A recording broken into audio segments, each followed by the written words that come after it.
Hey, everybody. Welcome again to the podcast. I am so excited that you've joined us today. I have my special guest with me here today, and I believe that you're going to be blessed by what they have to say. We're talking about marriage made easy.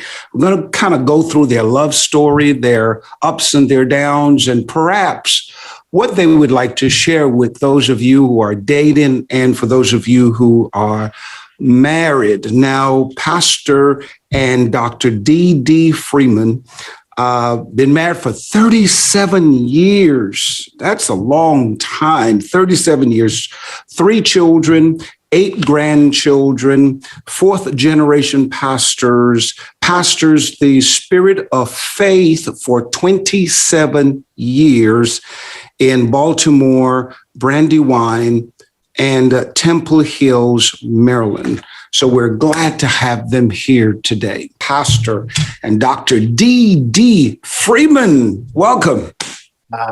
Thank you. So delightful to be with you today, Bishop. I tell you, you to the both of us, in particularly me, have set the benchmark for years concerning what ministry should be, what it should look like, how it's conducted. Man, I'm so humbled and grateful to be with you on today. We are. Yeah, absolutely. Yeah, thank you for inviting us. Thank you. Oh, anytime. Glad that you're here. Now, you've been married for 37 years, and you know, I'm a firm believer that love is the glue that keeps things together, and it is a human trait, if you will, that God gave all of us. You know, some people can say, you know, it's impossible to love. No, we have the ability, you know, we can love if we desire to love. So I guess my question here, as I've watched you guys, you've given birth to a ministry called Marriage Made Easy. So we're going to talk about that a little bit, but let's get into your love story, because people are watching, and listen, people are busy. They're nosy. They want to know, how did people get hooked up and all that kind of stuff. So could you just briefly walk us back into how you guys met and what started the sparks? Now, do you want his version? That's good. Always. I knew you were going to say that. No, you go ahead, because I'm interested in hearing your side again. Okay, I will tell you. I met him when I was 14. I was working my first summer job and came to the pool with a guy that I liked. Okay, that's a good story. Yeah, there was a guy that I liked. Yeah. And wow. That was the first time we met, and I don't really know how it really evolved into us being friends, because we stayed friends for years. We never got in a relationship or dated, but I just wanted his girlfriend, Bishop. I just call it puppy love, call it whatever you want to call it. I'm seeing this girl, and I'm saying, around that time, we had rap lines, you remember. I say, hey, girl, leave that squirrel. Come see the world with me. And then I asked her, what's your sign? And I told her to float on. Float on, you remember that? But then I turned 16. I remember turning 16, and I really had a crush on him. I really liked him. And he really wasn't paying me any attention other than just being my friend. And someone at the recreation center, the director, asked me to be in this pageant. That's an accurate story. And I told them the only way that I would participate in the pageant is if they could get Mike Freeman to be my escort. And wow. They said, wow, that's an easy task. And because this guy was a mentor of mine. So at that point in time, he could pretty much. Yeah, and like a father of mine. Yeah. Wow. And so I got him to be my escort. And I think we just really stayed friends again.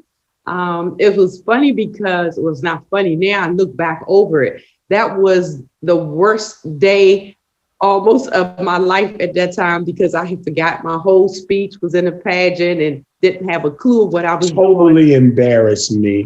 I never wanted to see it. Listen, I embarrassed myself. I vowed to God that I would never stand up and say anything in front of anyone. And when I came off the stage, I remember how he comforted me with just words encouraging me and telling me it was okay or whatever. You know, I really don't remember a lot, but I remember that moment making impact in my life. To this day, I look back and say, wow, he was a part of a transformation for me, seeing, you know, me make that vow to God and now being here in ministry and his wife, he helped develop me out of a vow that I made at 16. But we stayed friends, and I remember him becoming a Christian. I wasn't. I was a Christian all the time. No, I just wasn't living like that. Exactly. He was a heathen, just like I was. And I remember he became a Christian and I wasn't. And he called me and said, hey, I'm saved. You know, I want to be married. Are you interested in being married? I'm like, no. He was liking somebody else. I'm like, you are telling the whole the whole story. That's it. I'm like the woman with it's helping somebody. the whole truth, right? I mean, it's almost over.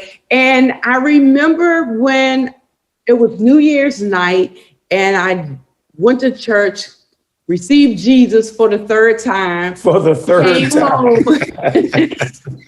Came home, I was staying with my parents. I was 20. I think I was 20 or 21 at the time.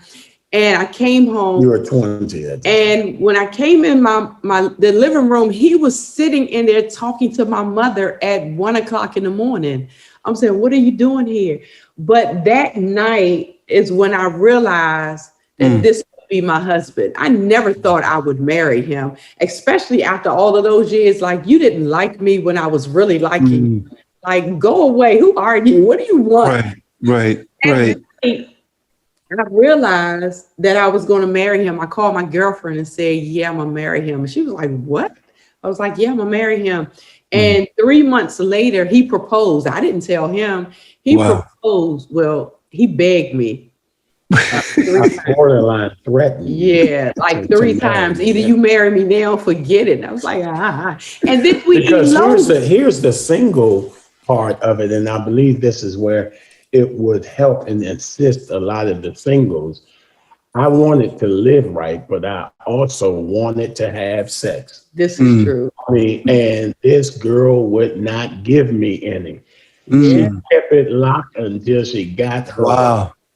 And it was interesting because. Well, I would like to say this, you know, for those of you that still may have not even had sex before you got married. I was not a virgin when I got married. I had just made a commitment. I had made a commitment. Right. Wow. Yeah, no, we're not doing that. I'm glad. Oh, go ahead, Bishop. No, go. You finish your thought, and then I have a question. I'm glad she mentioned that part of it, because there are people who watch all the time, and we share sometimes our testimonies from the place of victory, and not from the place it started. And so with her being just that transparent about where she happened to be, because when she made a decision to live for the Lord, all of that included that commitment unto him. And I, being 4th generation pastor, raised in the pastor's home, my daddy always told her, you better marry or you're going to burn. And I'm thinking, right, yeah, familiar with that. Yeah. And so the whole pursuit was about, you know, being married, being engaged, having an opportunity to engage in what married couples are. Right. And permitted. Right. My father was the same way. He met my mother at a bus stop, and 6 weeks later they were married. Right. 5 years of marriage, you know, they remained together.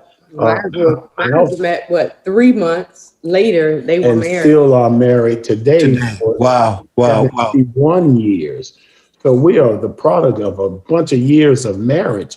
My point is, when we decided to do it, she didn't think her mom was ready to receive that. or how'd that go? And we eloped. Yeah, How'd that go? Nobody was ready. You pressed me and told me we could still have a wedding later, and I let him convince me to go get married and not tell my parents. The plot thickens, Bishop. We got married, ran off to the Justice of Peace, got married. What? And for 15 months, she went home, I went home. We would see each other. We purchased the home. And you were married, but your parents didn't know. No one knew. Oh my goodness. Years. And it gets worse. What happened? Because his father was going to officiate our wedding that was coming up. So we had to go to another state and get another license. Oh, God. So you can see where this is headed. So I'm telling you, this is very healthy, I think, for the listeners, because, you know, so many times people watch people in television as, you know, I'm quite sure they've seen both of you. You're always on TV. You're doing excellent with your various programs and even with the Marriage Made Easy project that you guys are on. And people look and say, oh, they're perfect people from day one. They've gotten it right from day one. And to hear this, there are people watching and listening who are saying, okay, so that means we can all make mistakes. We can all do things based on driven by the flesh, because back then, okay, fine, you guys just went out, got married, sneakingly, didn't tell your parents. For whatever reasons you did it, it's okay for us to be human.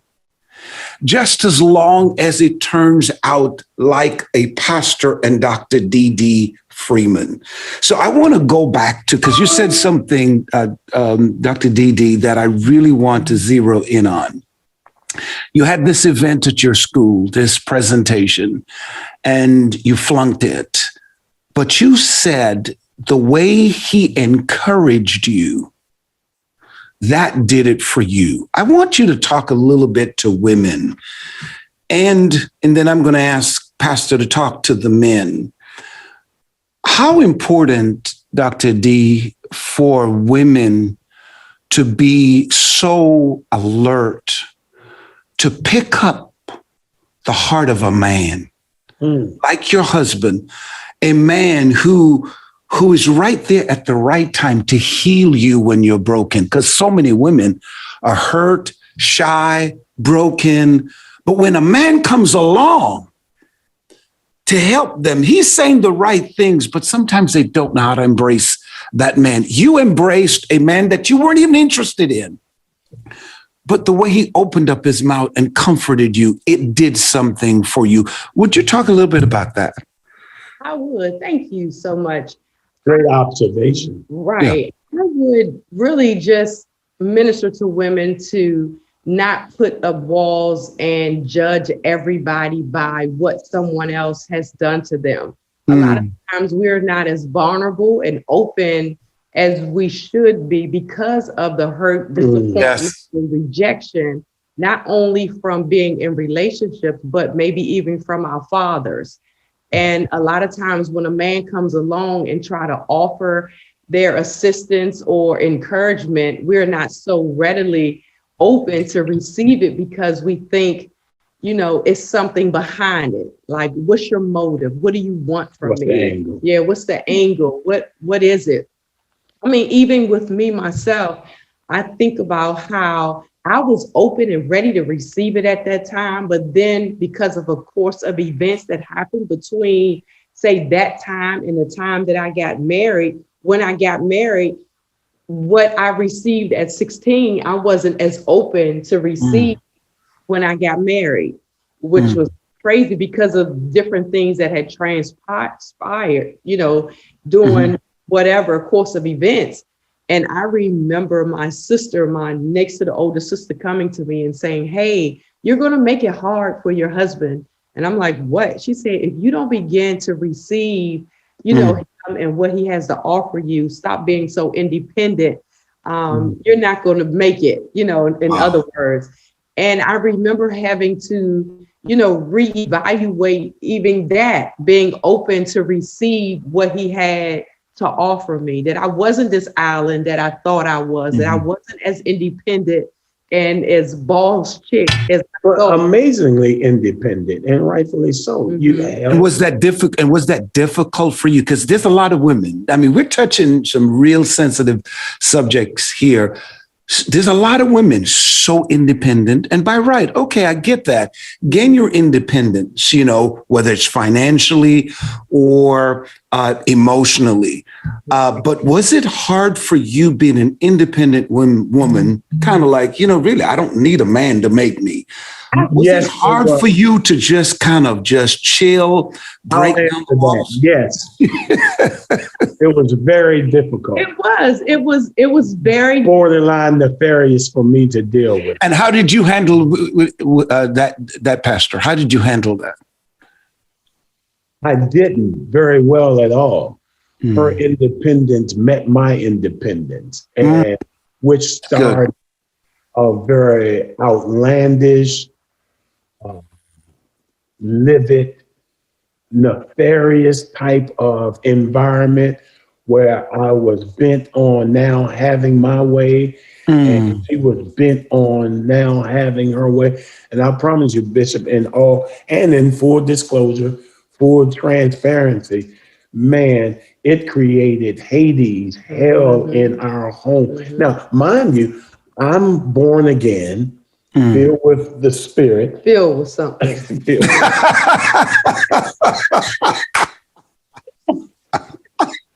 We care not to mention anymore. She's born again, filled with something. And when I tell you, on our way to our ministry, my father's church, every single Sunday. Now, I'm telling you, it was on. I mean, literally cussing each other out. Well, she wasn't much of a cusser. I tried. You ever met anybody who didn't put the words all together? And I used to have to help her. No, you meant blankety blank, blank, blank, blank. And I mean, driving up, we're on our way to the ministry. To your father's ministry. To my father's ministry. And of course, I'm not pastoring at that time. And all the way there at one another. I mean, this precipitated all sorts of things that go on for so long. It was horrible. I mean, even getting out. And I'll tell you about the form that people put on. We jump out. We just finished arguing. Get out of the car. See a saint. Praise the Lord. How you doing? God good.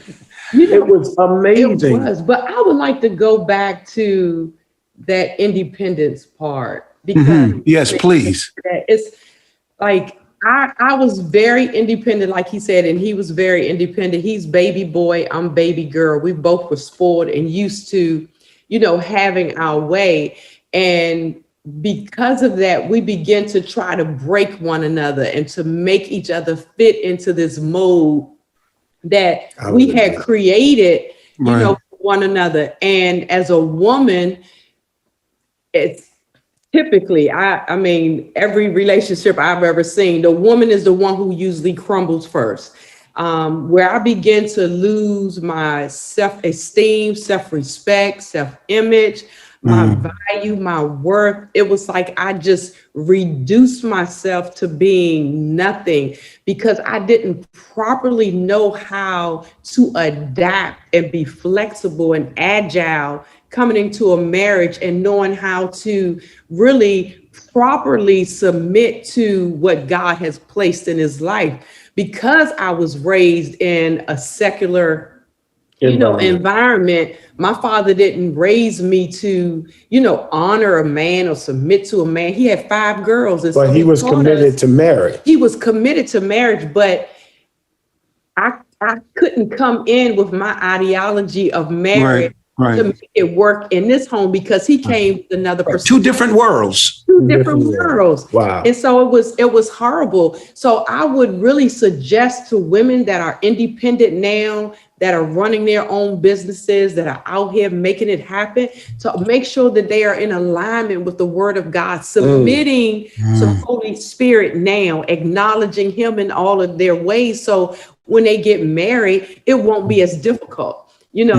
They are asking God, okay, God, should I go and buy a car? God, what do you think about this? It's like because they're so used to acknowledging Father, when they get married, it won't be a thing to say, hey, babe, what do you think about this? Right. Let's work together. But people don't correlate being led by the Spirit and being led by a husband. That's good. This is so healthy, what you both are sharing on this platform. And, those of you who are watching and you're listening, please, I need to hear your comments because I think Dr. D is talking to you women.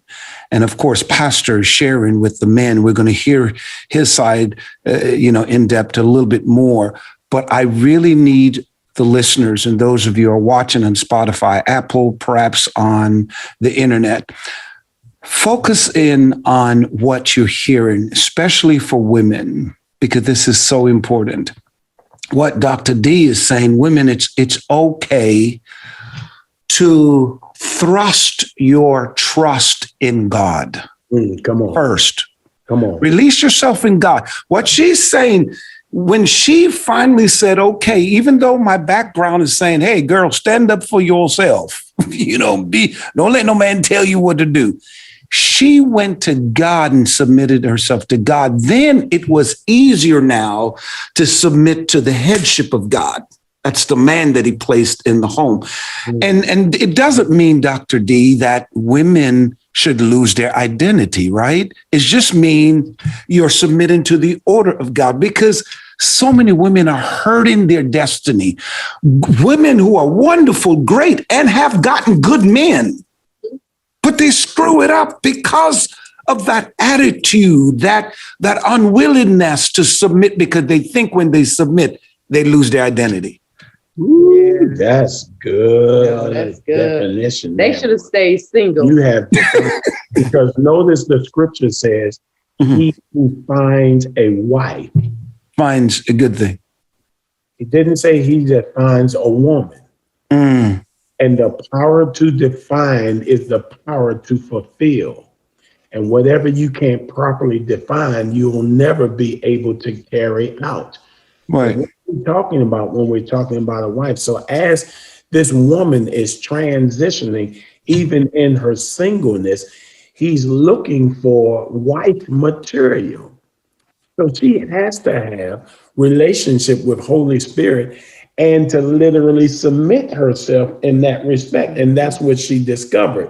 Man, it was so difficult because in addition to her independence, the woman made much more money than I did. So why should I listen to this guy? And his money is funny.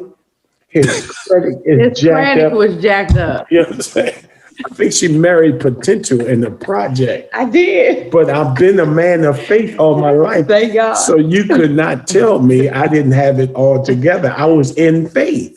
Okay, so hold on one second, Pastor, because this is good stuff. And I'm going to juice everything out of this today. Don't mind telling it all. But doctor, because you're helping people, the whole purpose of this podcast, and I know somebody's going to forward this to a friend because someone who needs this kind of encouragement, because you can't keep doing the same things over and over, expecting change in your relationship, whether you're dating or you're married to someone, right now. But I want to ask Dr. D again. His credit was bad. He had no money. No, wait a minute, Bishop. Let's not go that far. He had no money. Look, I'm on her side today, man. He wanted television layaway. So the question I want to ask you, because I hear it today, a lot of women, this is what they're saying. I ain't married, no man broke. He better have good credit. What made you, after being an independent woman, making good money, credit was good, you come into this relationship, chaos, all kinds of stuff. Why did you stay in it? And what made you say, wow, this man is good? Purpose. Let me just say it again. I can pitch. Oh, Yeah, I say a purpose. Wow. Go ahead. Go ahead, Pastor. Yeah. let me pitch this again. Her parents have been married. He's 91. We all live together. He's 91. Mom is 88 years old today. They've been married for, Mama is 89 this year. They've been married for 71 years this year. Mhm. She was so committed to the whole idea of Wow. the death do you part concept. Mhm. The command. Marriage is something that you do not get out of a life. It's still until death do you part. Now, we know there are situations where people have divorce, but let's preach it here from the original intent of God. He hates divorce. Right. Moses gave permission. Jesus said, of course, because of the hearts and the hardness of their hearts. This woman was more committed to covenant than she was even concerned about her own pain. Right. Talk about it. Absolutely. But I do want to go back to That's there deep. were That's moments that I did want out. Like, let me out of here. I don't want to be in this. But I had to exalt something bigger than my pain. Wow. And so I had to exalt purpose. Like you said, we were committed to the idea of marriage, but it was bigger than just even the idea of marriage, because I saw marriage as what my parents went through was not a good picture for me. I had to look at purpose in marriage as far as God's purpose and original intent for our relationship. I think we began to communicate more and understand that we had ministry together, and we realized that our marriage was our ministry, and it was more people involved in it than just him and I. And when you reduce or deduce your attraction to just the two of you, it's easy to escape or to run. And innately or naturally, she has been a runner. Absolutely. She would not stay in a relationship and something looked like You should talk about yourself, though. Yeah, he's pointing at you all are teaming up on me. I have to defend myself. But naturally, Bishop, I promise you, this girl, one of our brother-in-laws today, actually told her it's no sense of me meeting this guy because he's not going to be around long. She just didn't play that. Yeah. If in fact a cat wouldn't step up, it was just over. Now she's in this relationship where she knows she's given her word to God. She now has to stand in something that she would naturally run in. Can you? That's right. I didn't stick around long. So that's why I was saying there were times that I wanted to go because my nature was to just, bounce. Like, that's it. You chew your food or something dumb. I was gone. That's why I was saying between that age 16 and being married 21 in that short time, I had experienced just too much of, nothing that caused me to just build this wall or this exterior protection around myself, that when I got married, it was like I didn't even let him in, even though I said, I do just say I'm there with you. I didn't say I was going to let you in my head space and in my heart. Right. It was interesting, but I don't know what did you want me to share with it? No, that was perfect. But here's the thing, thank you for being frank and open and honest, sharing, your low moments with the audience. Because sometimes, especially as Christians, we tend to pretend that life has always been sweet for us. And like you said, you were on your way to church fussing and fighting. I think ordinary people can relate to that. That's who we are. Sometimes we don't know how to navigate through our relationships and meet each other on common ground. But there are people watching now, listening, and they too are having a bad relationship. Maybe they're dating. The guy's not asking them, the woman for marriage, or they just don't feel they're compatible to each other because of the drama. There are people who are married, same thing. All kinds of chaos. They hate each other for whatever reason, just like both of you. If they were to sit before you right now, and your words is what's going to either make them make a decision that they need to make this purpose, just like you, Dr. D.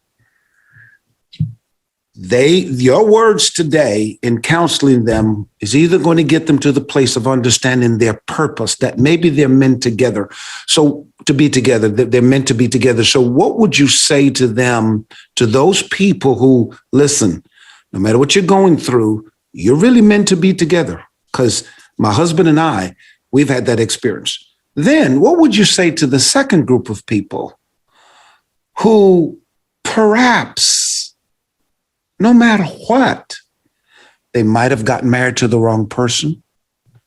Or, as you know, it takes two to make the marriage work. What if one is adamant, I don't want this? Oh, they're going to continue doing certain things that would violate the other person's rights. How would you counsel these two groups of people now? And I can tell you, I can see people at the edge of their seats right now. Somebody just pulled over in their car and said, I want to hear this. So what would you say? Bishop, that was a whole mouthful of what you just asked. Okay, like I'll start and then I'll let you go into marrying the wrong person and all. No, I don't want to. I would love to go. No, I want to start first and have a crack at before you get started, because there's so much she can say. Because just ride with me. I'm riding with you. Okay, Bishop, that was so relevant. Mm-hmm. The inquiry. First of all, the devil. Okay, these are the words that's going to possibly get you to reconsider throwing in the towel. We look back today at the way we live, all of what we've been able to accomplish, acquire, help with people. I know what you're going to say. All of those difficult days that we had before us, we now realize the day that we're in right now is the day that the devil wanted to keep us from the beginning. Wow. He never wanted us to see. What my appeal to those of you all, he doesn't want you to see your future. He doesn't want you to see your future. He doesn't want you to see it. He doesn't want you to see your future. We look back now and we say, had we thrown it all away? That's good. That's good. Another woman will be on here. And this woman is living in the lap of luxury in every area of her life. Forget about the material things, the monetary things. We're talking about the real deal here now. Bishop, this is not the church persona. This is not the fake. That's not fake. I could tell it's real. That's why I said, I said it at the beginning, and I really want you both to understand I'm sincere saying that. That's why I've invited you both, because I see that your relationship, your marriage is authentic. And what I'm so happy about from the get-go, without me even asking, you were upfront. It wasn't always like this. Oh. So you didn't paint a picture like it was perfect. So you're hitting it, Pastor, on the nail on the head. Because who would have thought, think about this. Look at your marriage today. You guys are really in love, really respect each other, really are saving a lot of marriages. I've watched some of your Marriage Made Easy programs, and I will encourage all of my followers, Google them, look it up. They are amazing with how they open up their lives and how they encourage couples. But looking at you both now, I want to speak on the behalf of the entire world. Thank you for not throwing in the towel. I sincerely mean that. Thank you. Because had you done that, you would not have been in a program like this today. Had you done that, there's a woman, there's a man watching, listening right now, wouldn't have the opportunity to see the other side of the coin, that maybe their marriage can work too. So I just wanted to throw that in, that as your wife said before, purpose. She saw this day coming. Look, I tell you what, this has been an incredible conversation. I want to thank both of you for, first of all, accepting the invitation and for being so candid, so open to the people. I believe you have literally brought back some people to life. And I sincerely mean that. For those of you who are watching, listening, please, I need to hear from you. Make sure that you make a comment. Tell me how you were blessed with this series on Marriage Made Easy. In fact, it was really about relationship. It's more than marriage. But I want to thank you for listening, and I'll see you next time on another podcast.